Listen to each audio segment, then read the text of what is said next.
করতে আমাকে হবেই। সেটার মানুষের জীবনকে সুন্দর এবং কমপ্লিট ম্যান, একটা পরিষ্কার পরিচ্ছন্ন, তার চলা, তার চিন্তা, তার ভাবনা, খাদ্য খাবার, পোশাক পরিচ্ছদ, এভরিথিং সুটেবল, বিধিমাফিক। এটা হচ্ছে রিলিজিয়ান। বাস্তব ধর্মের কথা ঠাকুর বলেছেন। বহু দার্শনিক, পণ্ডিত, জ্ঞানীগুণী ঠাকুরের কাছে গেছেন। পিসি সরকার আসছিলেন, আপনারা জানেন অনেকে। সেই সময় বিশেষ মানুষ পিসি সরকারকে বলেছিলেন যে, সরকার মশাই, আপনি একবার ঠাকুরের কাছে চলুন। ঠাকুরের কাছে গিয়ে কি হইবে, তখন মানে পাবনাতে। তা বললেন, ঠাকুর অনুকূলচন্দ্র একজন ম্যাজিশিয়ান, জাদুবিদ্যায় মানুষকে অ্যাট্রাকটিভ করে, তাই মানুষের ভিড় ওখানে, তাছাড়া এর থেকে বেশি কিছু নয়। তখন বললেন, আগে তা না, যদি আপনি দয়া করে যান। বললেন, যেতে পারি, আমার পরিচয়টা উজ্জ্বল রাখবেন, তারপর ঠাকুরের কাছে যেতে পারি আমি।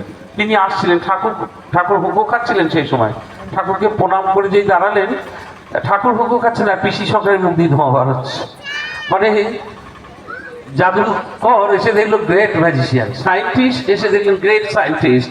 যে যে অ্যাঙ্গেল থেকে এসেছেন তার থেকে মহান বড় তিনি আর কি হতে পারেন? তিনি ঠাকুর অনুকূলচন্দ্র। এবার এই ঠাকুর সাবজেক্টটা ভাস সাবজেক্ট, যেহেতু সময় আমার কম, 10 মিনিট, তো ঠাকুর সাবজেক্টটা হচ্ছে ভাস সাবজেক্ট। এই সাবজেক্টটা বুঝিয়ে দেবে কে?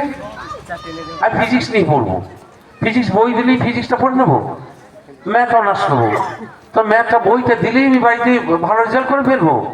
যিনি ম্যাথকে জেনেছেন, বুঝেছেন, তিনি বুঝিয়ে দেবেন। যিনি ফিজিক্স জেনেছেন, বুঝেছেন, তিনি বুঝিয়ে দেবেন। তা ঠাকুর ভাস সাবজেক্ট, ক্লিয়ার সাবজেক্ট, এমন কোনো দিক নেই যে তিনি বলেননি। পৃথিবী, not India but all over world, কোনো মানুষ এসে বলতে পারবেন না যে ঠাকুর অনুকূলচন্দ্র এই দিকটা মিসিং হয়ে গেছে, তার বলা নেই, একটা লোকও বলতে পারবে না। তা যা সব বলে দেয়া আছে, এই এত বলে দেয়াগুলো মানুষ জানবে কি করে, বুঝবে কি করে? বইও আছে, তার সত্যানুসরণ ঘরে ঘরে দিলে তো সবাই ঠাকুরকে চিনে যেত। কিছু একটা কনসেপ্ট হতে পারে, কিন্তু ফুললি রিয়েলাইজ করা ইম্পসিবল, পারবে না। সেই জন্য ঠাকুরের কণ্ঠে ধ্বনিত হয়েছিল, বড় খোকা হলো জীবন্ত সত্যানুসরণ।